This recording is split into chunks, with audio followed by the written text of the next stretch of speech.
សួស្តីពុកម៉ែបងប្អូនទាំងអស់គ្នាឥឡូវនេះខ្ញុំកំពុងតែធ្វើដំណើរ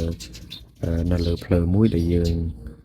ឆ្ពោះទៅខ្លងទ្វារជ័យណាពុកម៉ែបងប្អូនខ្លងទ្វារជ័យគឺជាច្រកទ្វារមួយដ៏សំខាន់នៅក្នុងទីក្រុងអង្គរធំដែលស្ថិតនៅខាងកើតនៃទីក្រុងបុរាណនេះខ្លងទ្វារនេះត្រូវបានកសាងក្នុងសម័យព្រះបាទជ័យវរ្ម័នទី7ប្រហែលជាចុងសតវត្សទី12ដើម្បីជាសញ្ញានៃជ័យជំនះនិងអំណាចរបស់អាណាចក្រខ្មែរនាពេលនោះខ្លងទ្វារជ័យត្រូវបានប្រើប្រាស់ជាច្រកទ្វារសម្រាប់ព្រះរាជពិធីធំៗនិងការចេញចូលរបស់ព្រះមហាក្សត្រព្រមទាំងទាហាននិងមន្ត្រីជាន់ខ្ពស់រចនាបថស្ថាបត្យកម្មមានមុខបាយ័នធំៗចម្លាក់លម្អដោយសិល្បៈបុរាណ